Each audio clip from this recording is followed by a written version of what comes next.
Adverse childhood experiences can impact children later in life into adulthood. As part of the Michigan Public Health Institute's mission, the nonprofit's goal is to prevent those experiences from happening. So joining me in Michigan Matters today is Dr. Matt Edick. And Dr. Edick, what can you tell us about MPHI, more specifically the center you work with, and how the CDC recently awarded the nonprofit $2.4 million over the course of 4 or 5 years to continue helping with the mission? Yeah, thanks, Taylor. As you said, I'm Matt Edick from Michigan Public Health Institute, or MPHI, we like to call it. That's a nationally engaged public health institute. And my center at MPHI is focused on projects that improve access to health care and improve health outcomes. And this work in ACEs that CDC has funded for us is just so timely and so important. We're very excited. So you mentioned the budget, $2.4 million. Yeah. Sounds like a lot of money, right? How far does that stretch? Okay. So it is a lot of money if it were in my pocket or maybe in Right. your pocket.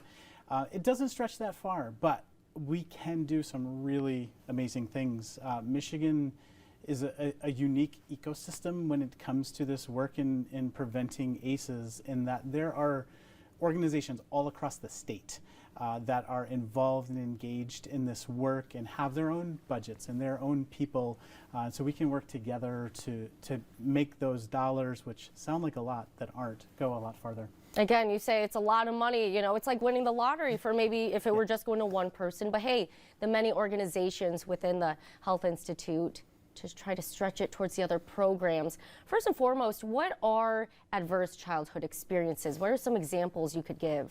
Yeah, so adverse childhood experiences are things that happen to us before we turn 18 years old. They're traumatic, potentially stressful events, and there's sort of 3 key categories of these. It's abuse, neglect, and then sort of like life situations. So abuse, sexual abuse, physical abuse, verbal abuse. That life situation one, sometimes people don't think about it, but it's things like divorce in the home, it's incarceration of a parent, you know, not living in a safe neighborhood, things like that affect your living situation, your social situation. Right. So on the reverse, what would a positive childhood experience look like? Yeah, so I think probably the easiest one to think about are those places where you get support.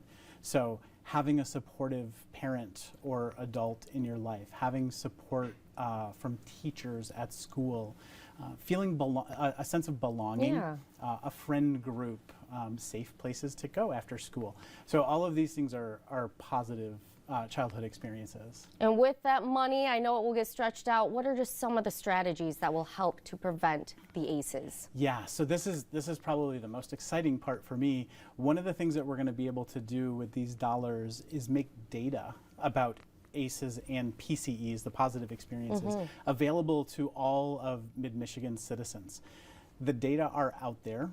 You probably can't find them. I don't know how to go find them, and most people listening probably can't go find them. And if they did, they probably don't know how to use or interpret them. Right. So one thing that this project will do is make them available to folks, and in a way that anybody can use them. You don't have to be a data scientist. So that's one thing. And then those data are really important for developing programs that meet the needs of individual communities. So what you might need in Ingham County, for example, could be different than Calhoun County, than Genesee County, than wherever you might live. There's a lot of different communities. Yeah. So Dr. Edick, I hate to cut us short here, but yeah, thank you.